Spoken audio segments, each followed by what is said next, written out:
Welcome to the Agent of Wealth podcast with Mark Bautis from Bautis Financial. In this podcast, Mark helps guide you towards financial freedom, ensure you never run out of money, and create a balance in life that prioritizes what is most important to you. Join us for this journey as Mark draws from years of expertise and guest experts to solve the multiple wealth building challenges involved in your financial life.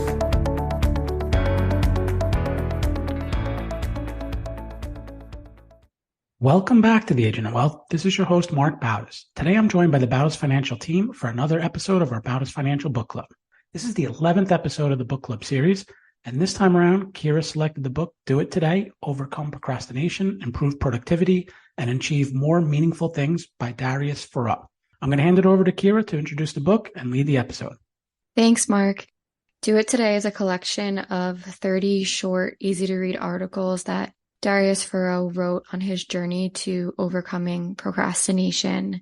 His philosophy is summarized in the 3 words that are the title of the book, Do It Today. In the About This Book section, which is at the beginning of the book before we get into those articles, he wrote this one quote that I pulled out. Quote, "Look, I don't have to tell you that life is finite and that time is not replenishable. Every second that we invest in something is time that we can never get back." End quote. And I thought that that was a really good synopsis of why I chose this book, but there's really 2 reasons here. Number 1 is just like Darius, I procrastinate. Personally, my productivity ebbs and flows. So some days I find that I'm really focused, almost 100% focused. I can get a lot done on those days. But I'm a human and there are other days where it's difficult for me to stay clear-headed. And as mentioned throughout the book in many of the articles, I am one who gets distracted by my phone, whether that be an alert on my phone, a notification, or a text, a call. I also get distracted by other less important tasks, which is procrastination. Procrastination doesn't necessarily mean that you're doing nothing. It just means that you're doing something else than what you should be doing. Like Darius discusses as well, I'm also a snoozer. So whenever I set my alarm for the morning, I always snooze it at least once. And it's kind of funny because I actually pack in the snoozing time into when I'm setting my alarm. So if I know I need to be up at 8 a.m., I will give myself a 15-minute period of time to snooze. So I'll set the alarm for 7:45. It's pretty bad. So I wanted to read this book for my own benefit. I wanted to work on improving my habits. And then the second reason why I chose this book is, candidly, we have conversations with a lot of individuals who also procrastinate. So it is not uncommon for a person to reach out to our firm, meet with our advisors. They're motivated and they're interested in improving their financial situation, whatever that may mean. But then there might come a time where they just pause. And there's a variety of reasons for this. Some people feel ashamed or embarrassed about their financial situation. Others might have this perceived lack of time that they can't put into an engagement with a financial advisor. Or maybe it's just that feeling of overwhelm and complexity that goes into it. Whatever the case may be, I thought this could be a great book for us to read and discuss with our listeners today. And then maybe also, employ some of these techniques ourselves or suggest them to other people that we engage with. So before I get into asking each team member a couple of questions, I'm going to give sort of an overview of procrastination. It may seem really basic, but I think it's helpful, and I pulled on some of the information that we read within the book. So at its core, procrastination is the act of delaying or postponing tasks, activities, responsibilities, things that need to be accomplished. So it involves choosing to do something else that's less important or enjoyable instead, even if it leads to negative consequences in the long run. There's a highly cited study that was published in the American Psychological Society Journal by Diane Tice and Roy Baumeister that discusses the cost of procrastination, and they found that it is directly related to depression, irrational beliefs, low self-esteem, anxiety, and stress. So procrastination can affect various aspects of our lives. That includes work, school, if you're in school, our personal goals, and even important decision-making processes. But all that is to say that procrastination is not just an innocent behavior. I know that a lot of people will say, oh, I'm a procrastinator. It's actually a sign of poor self-regulation. And in the book, the author says that researchers even compare procrastination to alcohol and drug use. So, John, my first question is for you. I wanted to see if you could share an example from your life when you procrastinated, or just any type of situation around procrastination that you've experienced, and then how procrastination has affected that outcome. Yeah, sure. As I was thinking through my past and just looking at all the different things that may have involved procrastination, whether it be through college, putting off writing a paper, all the way up to my career, there was more similarities between all these different things that came to my mind than there were differences, and one that stood out to me. Well, first, there's nothing good that can come from pushing something off that has to get done, right? So it's just by nature, I think every minute, especially if there's a deadline, every minute that goes by, you're losing the opportunity to get done whatever you're trying to get done in the best way you possibly can, right? Because you're obviously just losing time. But one of the things I noticed is by pushing these things back or delaying, or whether it should be something as simple as something you just don't want to do or don't feel like doing, or you're afraid to do it because you don't feel like you're going to be able to do it well, or whatever the reason is, it has this trickle down effect to the rest of your life. By you not doing that, now you're kind of miserable about it. Maybe you push some things around and you have to stay up late to get it done, or whatever these things. So there's only positive things that can happen by figuring out a way to get on a schedule or to do something in the timeline that would make the most sense. One of the things that happens to me on a daily basis is I like to try to work out every day. And I found that I try to compare my days. Let's say I wake up a little late and I don't get it done in the morning. That has an effect on me during the day. Just it's hanging over my head. I know I have to do it. I'm worried I'm not going to have enough time to do it. And that really, it just has this effect on my mood. It has an effect on all these other areas of my life. I might have to move something around or ask my wife to cover for me at a time where I normally wouldn't need her help to get the workout in. So in that instance, doing it as soon as possible. So I've gotten a lot better with, I know that I'm going to feel better about it because in my mind, all right, I got my workout done. I'm feeling good. And it obviously has physiological effects on your day as well, just to get that specific thing done. And I think that you just miss out on the opportunity by not planning to get these things done and just try to piece them off. So I just try to get a little bit more mindful as to what is actually happening when I have these things off in the distance, and just try to be a little bit more mindful about planning for them. Yeah, I think a lot of people can relate to that.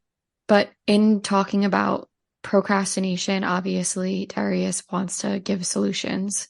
So one of those solutions is the idea of prioritization. So Mark, my question is for you. What methods or techniques does he recommend for identifying and focusing on the most important task that you have in a given day? And then also I wanted to ask you, how do you prioritize your tasks in your life? Yeah, so he gives a couple of different strategies or techniques on how to prioritize better. Two of them that really resonated with me. One of them is he suggests a 30-minute ritual every night before he goes to sleep. And part of that ritual involves reviewing tomorrow's calendar. So he actually breaks it up like that 30 minutes into first 5 minutes you do this, second 5 minutes, all the way to like the last 5 minutes where you get your clothes out so that you don't have to make a decision in the morning. But I think it's like minutes 10 to 20 is reviewing tomorrow's calendar. And you really want to know just what your day is going to be about. And of course, there'll always be something that throws a monkey wrench in it. But if you plan ahead, it can help set you up for success. So you want to look at things like, what are your deadlines, any important meetings? What do you have to get done tomorrow? And this will help you identify what priorities are important, and also byproduct of that is it helps you remove some stress and anxiety. So again, no one's going to be able to set a perfect schedule for the next day, but as much as you can get, in front of these are the things that are going to happen, I think it can help go a long way to getting things done or prioritizing what are the most important things. The other thing that he talks about a lot is time blocking. So this is a way that you can use your calendar to block time for your most important priorities. And like if you block off a section of your calendar in that time slot, you're only going to work on whatever you identify as what, is important or what the priority is in that slot. What's good about this is you let the calendar lead the way. It alleviates some of the decision fatigue that we have going on. You don't have to think about what's next, because a lot of times what happens is we'll plan out that day. And then, like I said, a monkey wrench can get thrown in and this comes up and that comes up. If we time block and if we prioritize, we won't get lost in completing some of these daily tasks. So what he does is he says, take 10 minutes, plan your next day, put things into blocks. This 10 minutes, I'm going to do this. This hour, I'm going to do this. Next hour, I'm going to answer emails. But at least, you're not constantly now looking at emails all throughout the day, because you have a spot in your calendar that you're going to look and respond and review emails. And then he also suggests use recurring blocks for recurring tasks. A lot of our days are similar, so we know what we want to do or what we have to do. And there's a way to use your calendar to set that up. Some people love time blocking. Some people hate it. It's not a new concept. I've tried it before and have had trouble like really sticking to it. And I'm sure there's a couple of different reasons why. But what I do to prioritize things, I use a simple app. I use the Google app Tasks. All I do is I have a list of things that need to get done. And I do the same thing he suggests. At the end of the day, I'll go through and look at tomorrow's activities and plan things, add things that I know tomorrow I need to do, prioritize things. So move things up to the top that have to be done. And kind of the day comes and I see this is what I have to do. And you can even set them up recurring tasks on there so that if I do the same thing every day or once a week or once a month, I can set that so that it shows up, in whatever time slot I want it to do. So that's kind of the strategy I use to prioritize things, but just to keep as much on track as possible. Yeah, I liked that. And also on like a similar note, he did suggest that you should keep like a tracker of how you're spending your time. So maybe like this could be something that can be done before you time block if you're just new to trying to like schedule out your day or get more control over your time. He suggests that you actually make note of the things that you're doing throughout your day and look for the opportunities where you're basically distracted. So like, for example, that might be you put the TV on, but then you ended up watching 3 episodes of a show versus 1. You can eliminate that time that was distracted during that day and like time block instead. So there was also like some suggestions off of that as well. But my next question is for you, Kayla. The book talks about overcoming perfectionism and embracing the idea of being good enough. What are your thoughts on this, and how can striving for perfection hinder productivity in the process? Yeah, I thought this was an interesting chapter. In my head, I always thought perfectionists like have it all together. It's in the name. And then he kind of presents this idea that perfectionism is actually just another form of procrastination. He made some good points, because when you're a perfectionist, you're always waiting for the right moment. But like, we all know that that's never going to come. And then they never make mistakes because they're afraid to take action, and they always need more time because the right time is just never going to happen. And he says there's 2 types of perfectionists.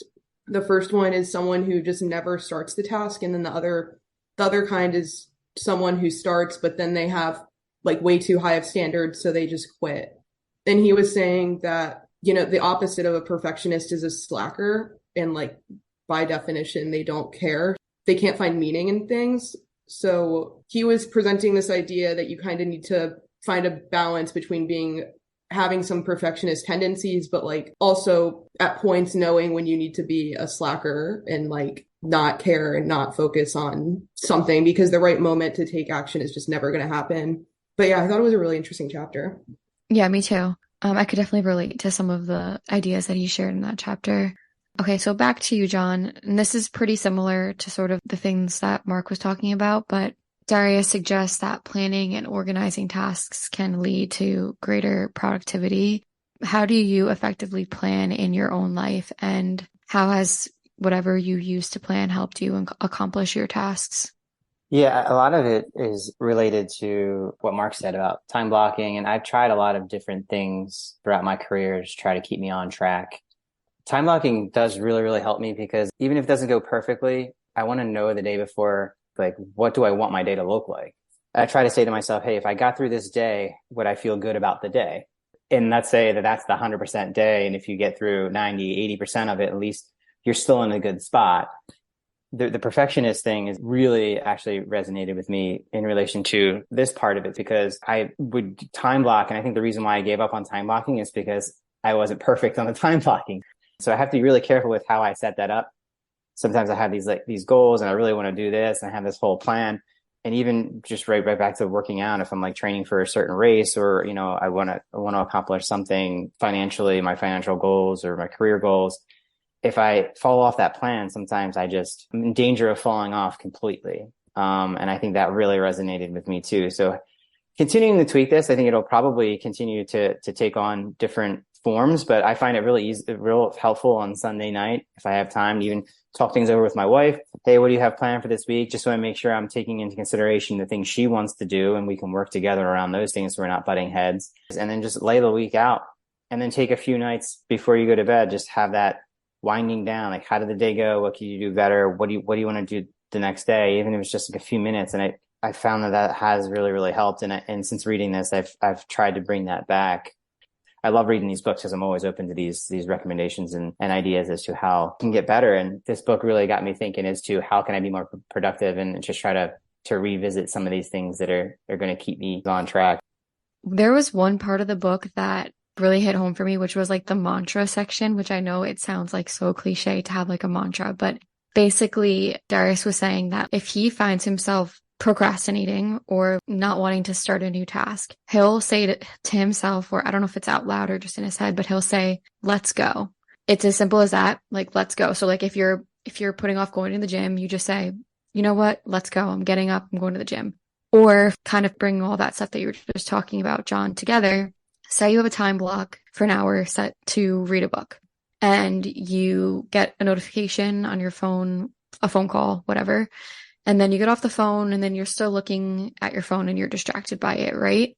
If you realize, oh, I'm 20 minutes into this hour time block and I'm already distracted on my phone, you really have like two options. You can say, I'm no longer reading, I'm doing this for this hour. Or you can give yourself a little mantra and say, let's go, I'm reading now, put the phone down. So I feel like that was useful in that kind of context. And another mantra that you could use, which is the name of the book, is do it today. Transitioning here into talking about accountability, which is another theme in the book. Mark, how can you hold yourself accountable for your goals and tasks, and how can you involve others in the process? Yeah, so whatever our goals are and whatever our tasks that we have to do, we all want to get them done. But like John said, you can become a slacker. And if no one's looking at you or no one's holding you accountable, it gets easy just to say, oh, do this tomorrow, right? Take the opposite of do it today. And then tomorrow becomes the next day and the next day.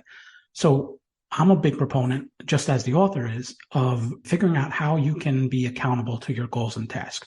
And being accountable to goals, it's one thing, but you can control more of your tasks, or more of your actions that lead to the goal. So that's really what you want to focus on. We do it internally as a team here. We meet every day. We have different projects we're working on.